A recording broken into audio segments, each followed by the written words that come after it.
Shalom, selamat malam, salam sejahtera bagi kita semua dalam Yesus Kristus Tuhan kita. Kita bersyukur oleh kemurahan kasih Tuhan kembali kita bisa terhubung lewat ibadah pada malam Rabu ini. Kiranya di Rabu malam ini kita boleh beroleh kekuatan melalui firman Tuhan. Namun sebelum kita masuk lebih dalam ke dalam kebenaran firman Tuhan, kita berdoa terlebih dahulu. Bapa Surgawi, Bapa di dalam nama Yesus Kristus yang mengucap syukur untuk kemurahan dan kasih-Mu, di mana sampai kepada hari ini kami masih diberikan anugerah kemurahan, belas kasihan Tuhan, sehingga kami ada sebagaimana kami ada. Sungguh ini semua karena berkat dan kebaikan Tuhan.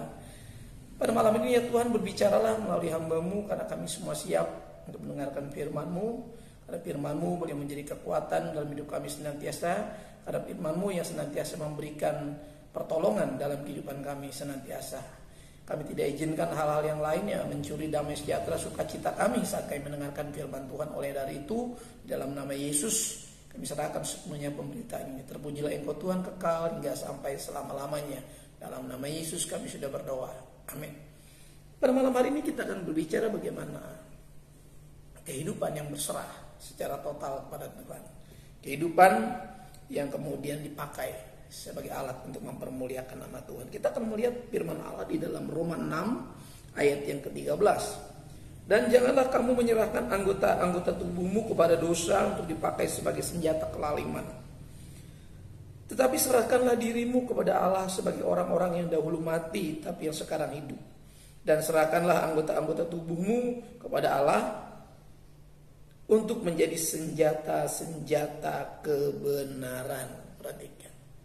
Menyerahkan hidup secara total. Penyerahan hidup yang total. Nah, di sini berserah diri ini inti dari sebuah kehidupan yang disebut dengan penyembahan. Hidup yang dipersembahkan, ya ini akan memiliki makna rohani yang sangat dalam. Kehidupan, seluruh keberadaan kehidupan yang diserahkan kepada Tuhan. Kalau kita pernah membaca di dalam Roma 12 ayat 1 itu dikatakan, karena itu saudara-saudara demi kemurahan Allah aku menasihatkan kamu supaya kamu mempersembahkan tubuhmu sebagai persembahan yang hidup, yang kudus dan yang berkenan kepada Allah. Itu adalah ibadahmu yang sejati. Ibadah yang sejati dari sebuah kehidupan yang dipersembahkan, yang bertalian dengan penyerahan hidup secara total.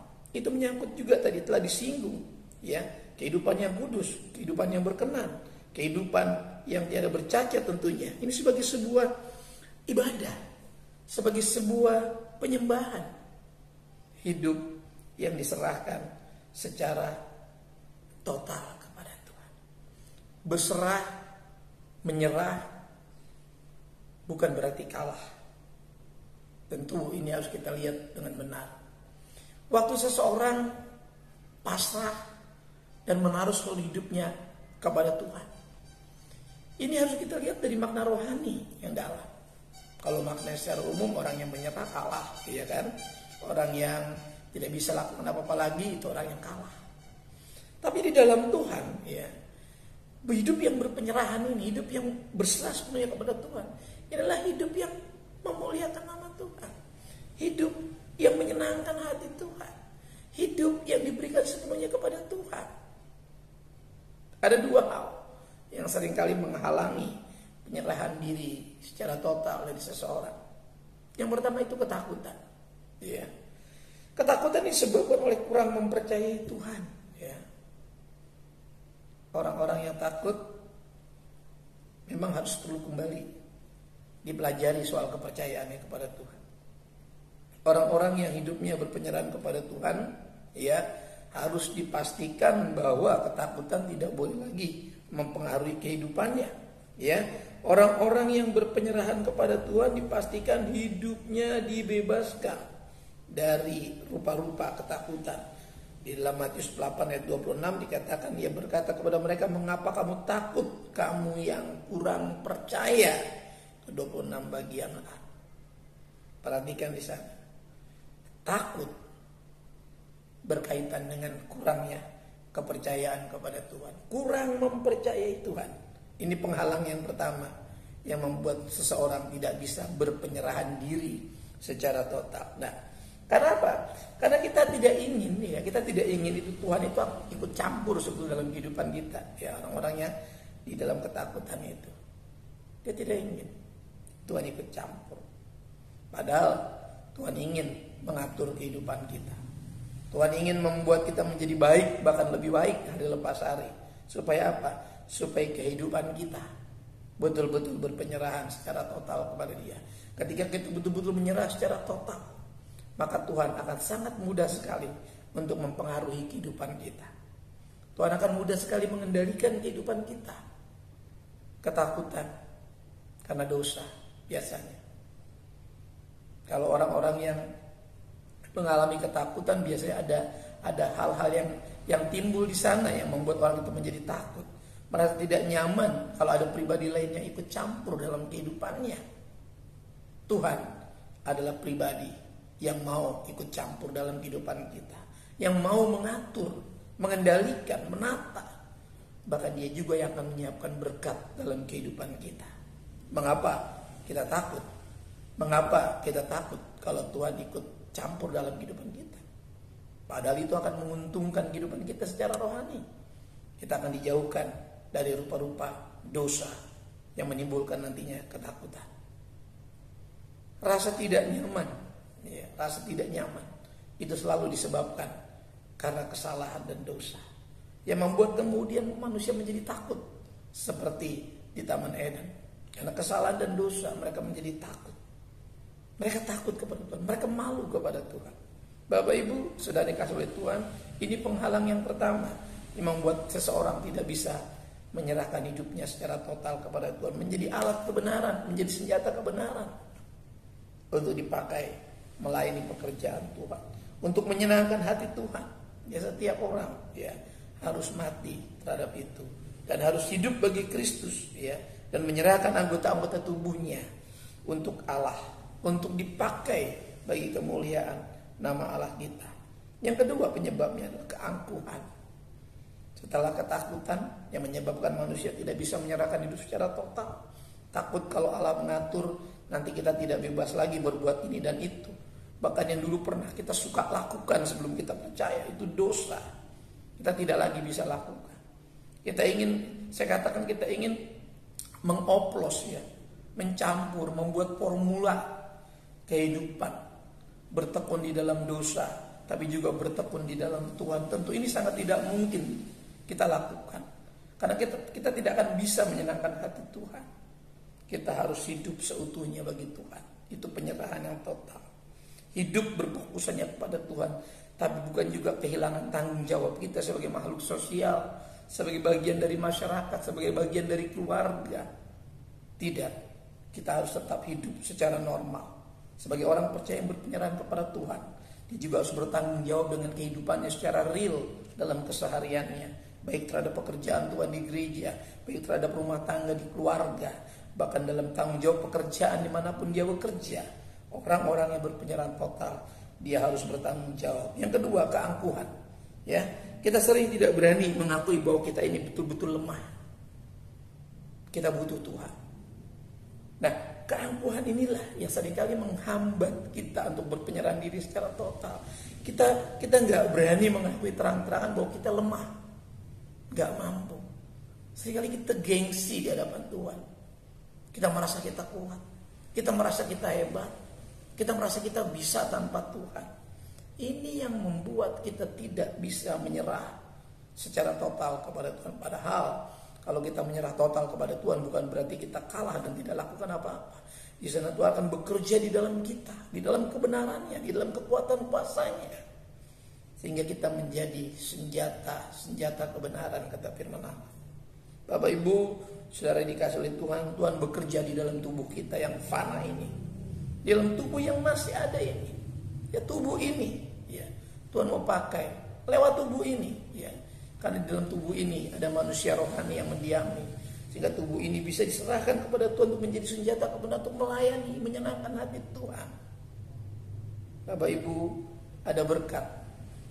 Bapak Ibu saudaraku yang dikasih oleh Tuhan, ada berkat dari orang-orang yang berserah diri secara total kepada Tuhan. Dia akan mengalami ketenangan, kata firman Tuhan.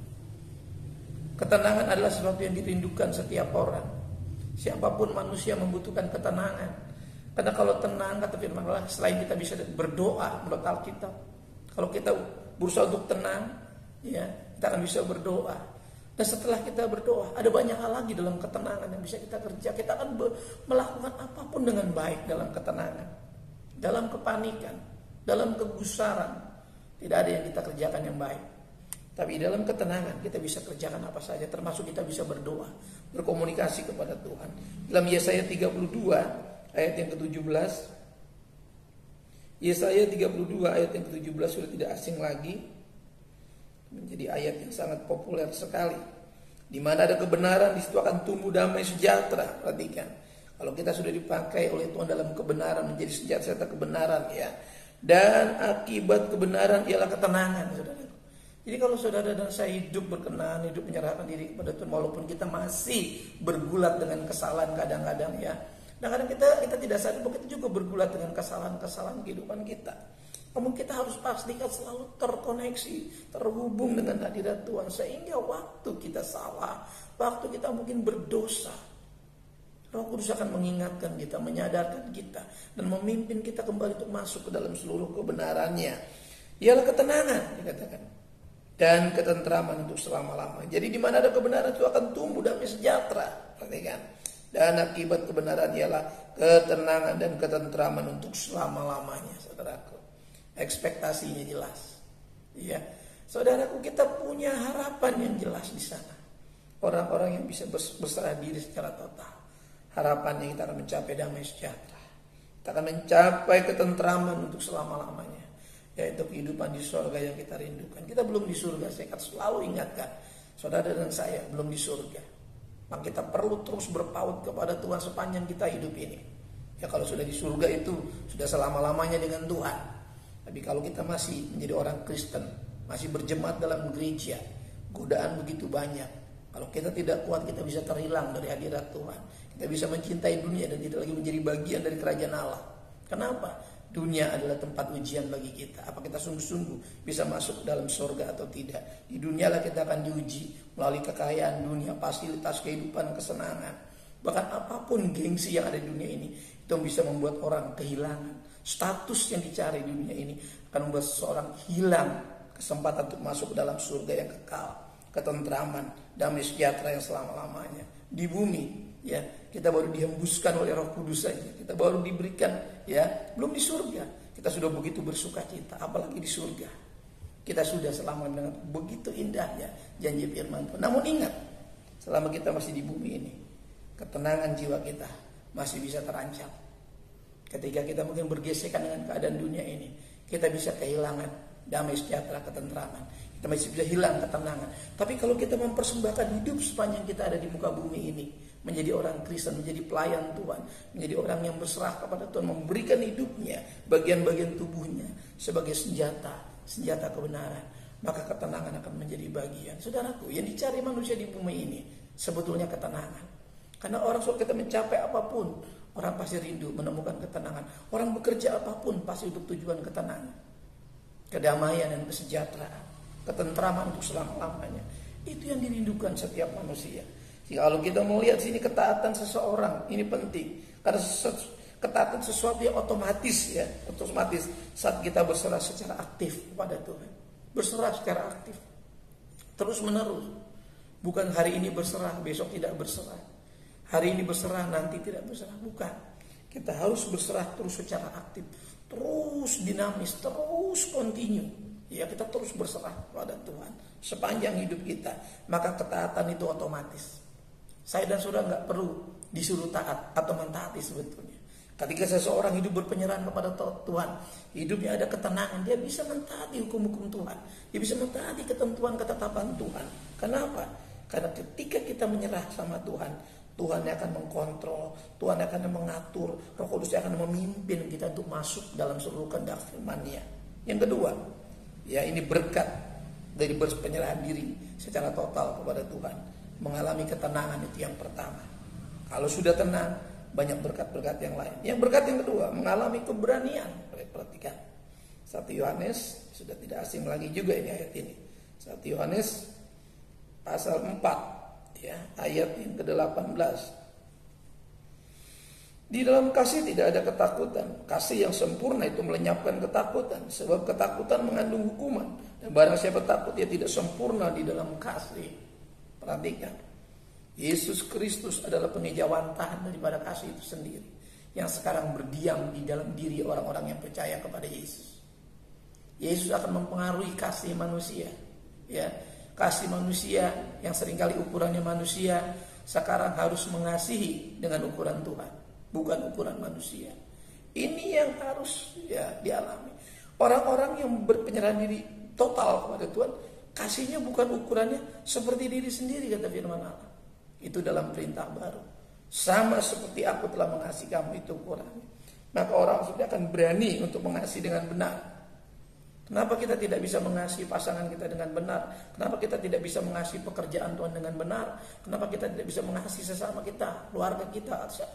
Kenapa? Karena ukurannya masih kasih diri sendiri. Itu hukum yang lama. Ya. Nah, di dalam berpenyerahan secara total, kehidupan Kristen yang berpenyerahan secara total, ukurannya Kristus. Kristus sudah memberi seluruh hidupnya. Yesus tidak memberi sebagian dari hidupnya. Yesus Kristus hadir sebagai pengejawantahan kasih Bapa. Itu memberikan seluruh hidupnya, seluruh eksistensinya. Dia dedikasikan bagi manusia, supaya apa yang ada pada Kristus itu ada pada kita yang percaya. Orang yang berpenyerahan total mengalami keberanian. Tidak ada ketakutan di sana.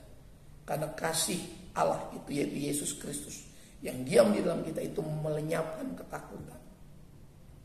Ketakutan hanya menimbulkan kejauhan dari hadirat Tuhan. Ketakutan hanya akan menyeret kita jauh dari hadirat Tuhan. Kekudusan kebenaran, hidup yang dipersembahkan sebagai senjata kebenaran, akan mendorong kita semakin dekat dengan Tuhan. Semakin dekat untuk melayani tahta kasih karunia Tuhan. Sebagai rasa syukur kita, karena kita sudah dipilih, ditetapkan dari sekian banyak orang. Kita yang tadinya ditargetkan untuk dibinasakan bersama-sama dengan dunia ini, telah dipilih Allah, telah dipilih Tuhan Elohim kita yang hidup itu, untuk melayani keinginannya, melayani kehendaknya. Selalu saya ingatkan, menjadi pepercaya Yesus bukan kehilangan segalanya. Tuhan masih izinkan kita menikmati apa yang dianugerahkan, sama seperti orang-orang yang tidak percaya kepada Yesus, namun kita diberikan hikmat oleh Tuhan. Kita menikmati apa yang ada di dunia ini bukan untuk membangun kerajaan kita, tapi kita harus menyenangkan kerajaan Allah. Ini yang harus kita paham. Jadi bukan berarti kalau kita percaya Yesus kita kehilangan semuanya. Kita nggak bisa seperti orang lain. Yang nggak boleh adalah melakukan apa yang kita pernah dulu lakukan di dunia ini. Kita harus memulai suatu tatanan kehidupan yang baru setelah kita menjadi percaya di atas muka bumi ini. Menjadi berbeda dengan kehidupan sebelum kita menjadi percaya kepada kebenaran, kepada Yesus Kristus itu sendiri. Ini kita akan tetap melakukan hal yang mungkin pernah kita lakukan, tapi tidak lagi di dalam dosa, tapi dalam kehidupan yang benar. Ya, dulu kita mungkin melakukan ya apa yang ada di dunia ini selalu tujuannya untuk memuaskan diri sendiri, memuaskan hawa nafsu duniawi kita. Tapi sekarang apa yang ada di dunia ini yang sekarang kita jalani, di mana kita bekerja, sekolah, berumah tangga, beraktivitas, semua untuk kesenangan Tuhan, untuk menyenangkan hati Tuhan. Jadi kita tidak kehilangan sebetulnya kalau kita mengerti hidup berpenyerahan diri kepada Tuhan secara total, bukan kehilangan. Kita masih bisa makan seperti sebelum kita menjadi percaya. Kita mungkin juga masih bisa ya keluar ke sana kemari, berpergian seperti biasanya. Namun sudah tidak lagi dipimpin oleh hawa nafsu untuk memuaskan hasrat diri kita sendiri, hanya untuk memperkaya kesenangan kita sendiri. Tapi kita akan mulai berpikir bagaimana menyenangkan Tuhan, bagaimana menyenangkan orang lain, bagaimana menyenangkan keluarga kita, istri, suami, anak-anak, bagaimana. Ini yang harus muncul dalam kesadaran kehidupan, mengalami keberanian untuk mengasihi dengan benar. Yang terakhir, dia akan mengalami kuasa Tuhan. Tuhan akan bekerja maksimal dalam diri orang yang percaya. Mengapa kita tidak terasa mengalami keajaiban? Padahal kita bilang Yesus ajaib, Roh Kudus dahsyat. Kenapa yang kita alami tidak ada kedahsyatan? Karena kita memang tidak mengalami kuasa Tuhan. Mengapa?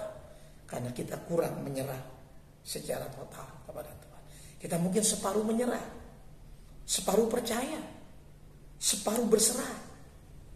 Kita tidak ingin Tuhan masuk ke wilayah-wilayah yang lebih serius dalam diri kita. Kita nggak mau terbuka sepenuhnya kepada Tuhan. Ini menjadi pelajaran, ini menjadi koreksi bahwa Tuhan ingin ya kita memberikan seluruhnya. Kita ingin kasih tahu tentang diri kita kepada Tuhan. Tidak ada yang tersembunyi, kata pemazmur, di hadapan semua telanjang di hadapanmu, kata Ayub. Ini yang seharusnya. Kita tidak bisa menutupi sebagian tubuh kita, kehidupan kita, supaya Tuhan tidak bisa masuk. Seperti itu kita tidak akan mengalami kuasa Tuhan. Dalam Lukas pasal 1 ayat yang ke-38 itu tentang Maria waktu menerima janji Tuhan untuk melahirkan Kristus, ya. Kita lihat Lukas 1, kata Maria ayat 38-nya, sesungguhnya aku ini adalah hamba Tuhan, ya, jadilah padaku menurut perkataanmu itu. Perhatikan, lalu malaikat itu meninggalkan dia. Ketika Maria sungguh-sungguh berserah diri, menjadi hamba, menjadi pelayan, ya, mengalami kuasa Tuhan, kuasa Allah menaungi dia. Selanjutnya kalau kita baca, kata malaikat, roh Tuhan, kuasa ilahi itu, kuasa akan menaungi engkau. Sepanjang Maria bergumul, ya, sepanjang Maria mungkin di pandangan Tuhan belum menyerah secara total, kalimat itu belum muncul dari malaikat Tuhan, bahwa roh Tuhan, kuasa ilahi Tuhan itu akan menaungi dari tempat yang maha tinggi. Saudaraku, orang-orang yang hidup menyerah secara total, Tuhan berjanji akan menyertai sampai selama-lamanya. Tuhan berjanji Immanuel dan tidak akan meninggalkan barang sekejap. Penjaga umat Tuhan tidak pernah terlelap. Penjaga umat Tuhan baik di masa-masa yang lampau sampai saat ini, penjaga umat Tuhan, dia adalah Immanuel, Yesus Kristus yang menyertai. Itu tidak pernah terlelap. Tidak pernah terlelap barang sekejap. Dia tidak pernah tertidur barang semenit, sedetik. Tidak pernah. Dia akan menjaga, menaungi dengan kuat kuasanya. Bersyukur kita punya Tuhan. Bersyukur kita punya Roh Kudus yang mendiami, menyertai, menaungi. Sehingga orang-orang yang menyerah secara total kepada Tuhan mengalami kuasa Tuhan. Sekali lagi saya ingatkan, tawaran untuk menyerah secara total bukan kita kehilangan banyak kesempatan, tidak. Justru ya kita akan punya banyak kesempatan di bumi ini untuk menyaksikan pekerjaan Tuhan, untuk menyaksikan kuasa Tuhan bekerja di dalam kehidupan kita. Kapan lagi kalau tidak saat kita hidup di muka bumi ini? Di surga kita selama-lamanya dengan Tuhan. Di bumi ini tempat kita memperagakan bagaimana kita bertahan hidup untuk bersama dengan Tuhan. Karena apa yang terjadi di bumi ini dapat memisahkan kita kalau kita tidak melekat kepada Tuhan, ya. Dapat memisahkan kita dari kasih Kristus kalau kita tidak menyerah secara total. Cepat atau lambat, apapun yang ada di dunia akan memisahkan saya dan saudara dari kasih Kristus kalau kita tidak menyerah secara total. Tapi kalau kita menyerah secara total, tinggal dalam Kristus, mempersembahkan hidup bagi Tuhan, dipakai sebagai senjata kebenaran, maka tidak ada lagi yang dapat memisahkan kita dengan Kristus. Apapun itu, kelaparankah, kekurangan uangkah, kekurangan makankah, kekurangan kesehatankah, pedangkah, kelaparankah, tidak ada yang dapat memisahkan. Kalau kita sudah menyatu dengan Kristus, kita berserah sepenuhnya kepada Kristus. Tuhan mengasihi saya dan saudara. Tuhan memberkati kita semua. Kita berdoa. Terima kasih buat kesempatan mendengar firman Tuhan, mendengar suara Tuhan, mendengarkan Kau berbicara bagi setiap hati kami. Tuhan berkati kami semua dengan kekuatan rohani, sehingga kami tidak terseret dengan dunia ini, dunia yang sedang bergejolak dengan segala aktivitasnya, di mana kami ada di muka bumi ini. Namun kami telah dipanggil untuk menjadi percaya, kami telah ditetapkan untuk menjadi percaya, dan kami telah ditetapkan untuk menjadi setia, untuk masuk ke dalam kerajaan surga. Terima kasih Tuhan, berkati seluruh jemaat-Mu, orang-orang tua kami, berikan penghiburan, kekuatan, kesehatan, para lansia, janda, duda, dan juga berikan penghiburan para suami, para istri, anak-anak semua diberkati dalam bidang-bidang kehidupan, khususnya damai sejahtera dalam hidup nikah, damai sejahtera dalam sukacita pernikahan senantiasa ada dalam kehidupan rumah tangga, sehingga pribadi lepas pribadi boleh merasakan shalom. Anak-anak kami juga boleh berhasil dan beruntung dalam pengenalan mereka akan Tuhan, dalam pendidikan, pekerjaan, perjodohan mereka juga kami serahkan ke dalam Tuhan. Jangan sampai ada anak-anak kami yang terhilang hanya karena perjodohan, hanya karena wanita, hanya karena laki-laki, lalu meninggalkan Tuhan. Kami berdoa supaya mereka semua dalam pemeliharaan Tuhan. Jangan hanya karena pekerjaan mereka terhilang dari kasih Tuhan. Tuhan tolong anak-anak muda-mudi kami. Juga anak-anak kami masih kecil-kecil ini Tuhan. Dan Engkau mendidik lewat keluarga-keluarga yang percaya kepadamu. Sehingga anak-anak kami boleh bertumbuh dalam pengenalan mereka akan Tuhan di masa usia dini. Kami berdoa juga untuk program gereja ini Tuhan. Untuk perbaikan sarana fisik gedung gereja. Untuk perbaikan sarana alat-alat musik yang ada Tuhan. Kiranya Tuhan campur tangan. Tuhan memberkati. Juga tambahkan penyembah-penyembah benar. Tambahkan juga orang-orang yang antusias untuk melayani, menyenangkan hati Tuhan. Dari timur, barat, utara, dan selatan Tuhan sanggup mengirimkan jemaat-jemaat itu datang setiap minggunya menyembah Tuhan di tempat ini. Tuhan Yesus dipermuliakan, namamu ditinggikan. Karena di tempat ini hanya Yesus yang boleh ditinggikan. Hanya Roh Kudus yang kami agungkan senantiasa. Persembahan yang senantiasa dikumpulkan setiap Rabu malam yang Tuhan juga campur tangan. Tuhan kuduskan sehingga boleh menopang pekerjaan Tuhan. Menyerahkan organisasi kami untuk rencana pertemuan hamba-hamba Tuhan seluruh tanah air kami di kota Solo. Pada tanggal 4, 5, 6 Oktober dalam acara Mubes ini Tuhan memberkati, berikan kesehatan, keamanan, keselamatan. Sehingga tepat pada harinya semua boleh berkumpul, boleh bersidang, boleh mengadakan rapat untuk membicarakan pekerjaan Tuhan. Dan Tuhan Yesus dipermuliakan. Tuhan tolong juga pemerintah bangsa negeri kami, kota kami, pemimpin-pemimpin kami. Tuhan mensejahterakan dan Tuhan memberkati. Jadikan negara kami negara yang adil, makmur, cukup sandang dan pangan. Keamanan ada di mana-mana dan Injil Tuhan bebas diberitakan. Nama Tuhan kami permuliakan. Sidang jemaat yang sangat dikasihi oleh Tuhan.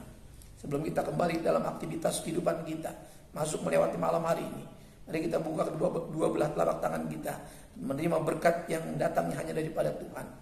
Turunlah kiranya anugerah dan damai sejahtera dari Bapa kita yang di sorga. Kasih sayang dan kecintaan dari pengantar yang hidup yaitu Tuhan Yesus Kristus. Persekutuan keintiman Roh-Nya yang Maha Kudus menyertai saya, menyertai saudaraku sekaliannya. Mulai malam hari ini sampai fajar Maranatha dan menjemput kita di awan-awan yang permai. Dalam berkat nama Tuhan Yesus Kristus kita ini diberkati Tuhan, sama-sama katakan amin.